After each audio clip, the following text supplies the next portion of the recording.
दोस्तों, माँ बाप जब तक जिंदा है उनकी सेवा करना, उनकी हर इच्छा पूरी करना, वही उनका असली श्राद्ध होता है। उनकी मृत्यु के बाद कितने भी छप्पन भोग बनाए, सब व्यर्थ हैं। दोस्तों, आज की यह स्टोरी बहुत ही भावुक कर देने वाली है। वीडियो को एंड तक जरूर देखना, तभी आपकी समझ में आएगा। अगर आप हमारे चैनल पर नए हैं तो प्लीज़ हमारे चैनल को सब्सक्राइब कर दीजिए और बेल आइकन को भी दबा दीजिए। तो आज की यह स्टोरी शुरू करते हैं। दीदी, याद तो है ना, कल माँ का श्राद्ध है। हमने बड़ी पूजा रखी है उनकी आत्मा की शांति के लिए, इसीलिए आपको सह परिवार के साथ आना ही है। रूही अपनी ननंद कोमल को फ़ोन पर कहती है। तभी कोमल उसकी भाभी को बोली, मैं नहीं आ सकती, आपको तो पता ही है कि उनको छुट्टी नहीं मिलेगी। अरे दीदी, ऐसे कैसे? माँ के जमाई और बेटी उनके श्राद्ध में नहीं जा आएंगे तो उनकी शांति कैसे मिलेगी? इसीलिए आपको आना ही पड़ेगा, बाकी मुझे कुछ भी नहीं पता। इतना बोलकर रूही ने फ़ोन रख दिया। उधर कोमल पुरानी यादों में खो गई। जब उसके पापा की मृत्यु हो गई थी तभी कोमल अपने मायके गई हुई थी। कोमल को माँ बोली, बेटा, तुम्हारे पापा मुझे छोड़कर अकेले ही चले गए। पता नहीं अब किसके आधार पर छोड़कर गए। माँ कोमल के गले लगकर रो रही थी। तभी कोमल बोली, यह सब लोग तो है ना, भैया, भाभी और बच्चे, तो चिंता क्यों करती हो?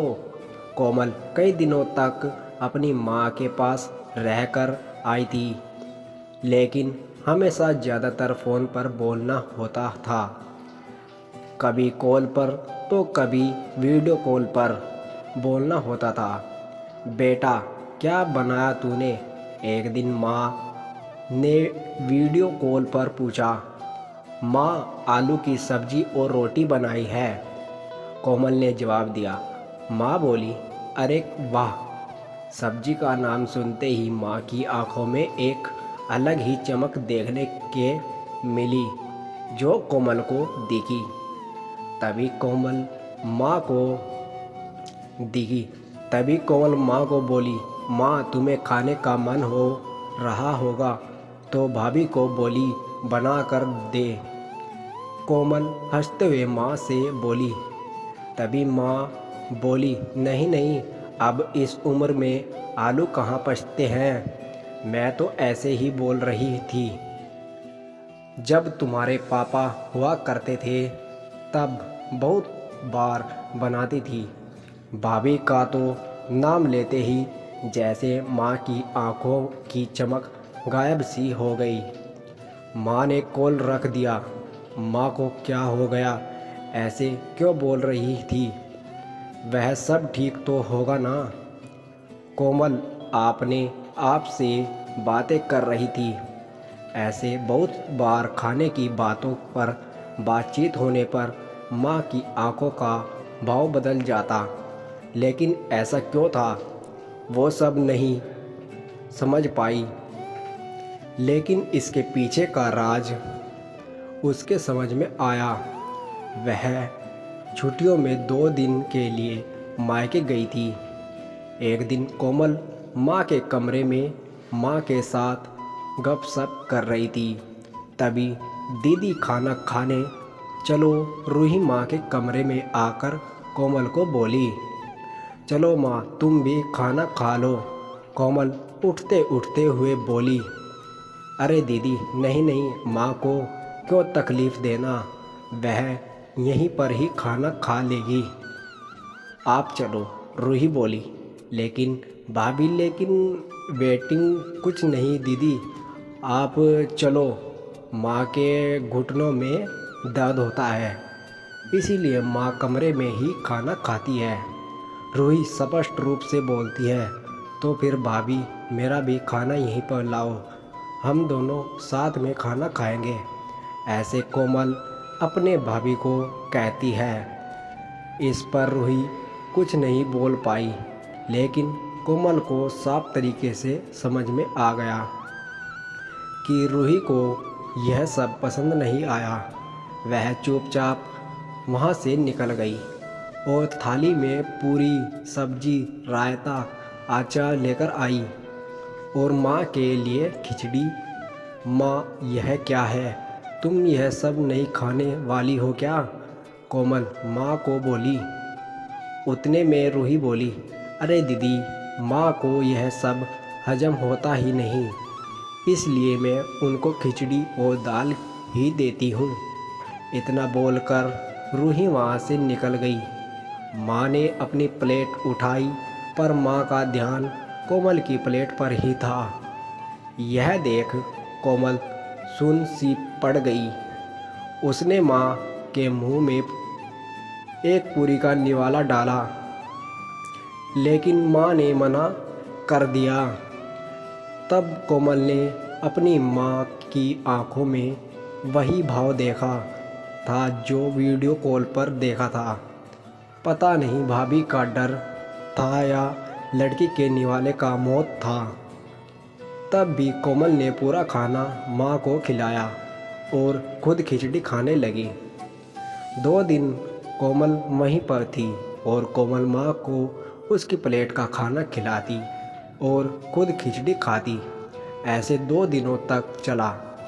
माँ के बहुत मना करने के बाद भी कोमल मात्र जिद में माँ को खाना खिलाती थी। वह बोली, भैया, मैं कुछ दिनों के लिए माँ को अपने घर ले जाती हूँ। घर जाने से पहले कोमल ने अपने भाई तमन्या को पूछा।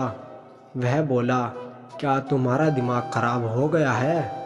लोग क्या कहेंगे? बेटा माँ को तकलीफ़ देता होगा, इसीलिए माँ अपनी बेटी के घर रहती है। तमन्या गुस्से में बोला, अरे बाबा, सही तो बोल रहा है। वह माँ बेटी के घर जाती है क्या भला? तू आराम से जा अपने घर, मेरी चिंता मत कर, मैं यहाँ खुश हूँ। बेटे की बातें सुनकर माँ बोली। कोमल ने बहुत जिद की, लेकिन माँ बेबस थी। कोमल उदास मन से अपने घर वापस आई। कुछ दिनों बाद खबर आई कि माँ अब नहीं रही। इस खबर ने सब कुछ ख़त्म कर दिया। कोमल को पता था कि माँ कितनी तकलीफ़ से गुजरी, लेकिन माँ को दूसरा लड़का नहीं था, बल्कि एक ही लड़की थी, इसलिए वह कुछ नहीं कर सकती थी। कोमल अकेले ही माँ के श्राद्ध में आई। आज माँ के श्राद्ध में 56 तरह के भोग बनाए गए। सब लोग मज़े से खा रहे थे। लोगों ने रूही को और तमन्या की वाहवाही करने में कोई कसर नहीं छोड़ी। दुनिया में सबसे अच्छा बेटा और सबसे अच्छी बहू कह रहे थे उन्हें। माँ के गुजर जाने के बाद इतना विचार कर रहे थे, तो माँ जिंदा थी तब कितनी सेवा की होगी दोनों ने। कोमल दुखी होकर माँ की तस्वीर की तरफ देख रही थी। तभी, दीदी चलो आप भी खाना खा लीजिए, रूही कोमल को बोली, जो माँ के रूम में माँ की तस्वीर सीने से लगाकर रो रही थी। वह बोली, नहीं भाभी, मुझे नहीं खाना। लेकिन क्यों?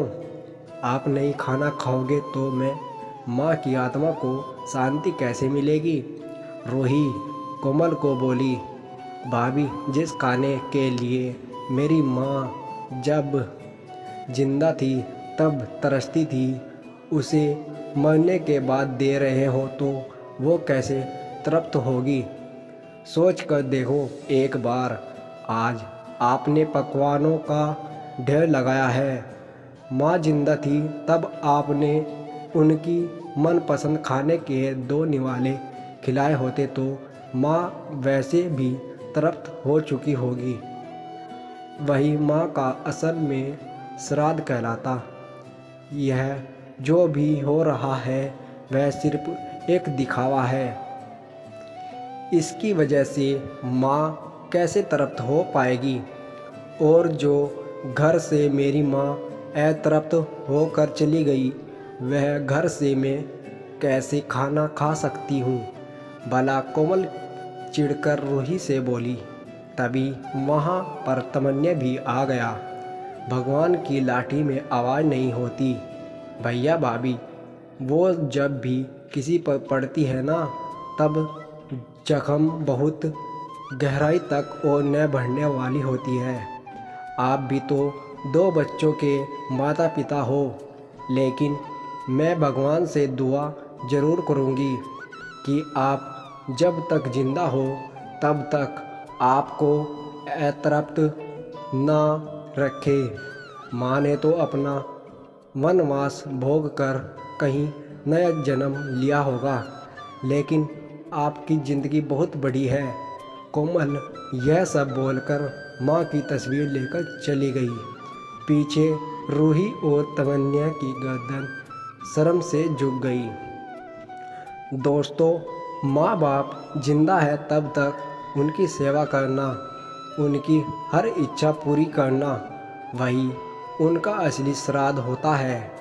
उनकी मृत्यु के बाद कितने भी 56 भोग बनाए सब व्यर्थ हैं। दोस्तों, आज की स्टोरी में यही सब था। आपको हमारी आज की स्टोरी कैसी लगी हमें कमेंट सेक्शन में ज़रूर बताना, और प्लीज़ अगर आप हमारे चैनल पर नए हैं तो हमारे चैनल को सब्सक्राइब कर लीजिए और बेल आइकन को भी दबा दीजिए। तब तो मिलते हैं आपको नेक्स्ट वीडियो में, तब तक के लिए धन्यवाद।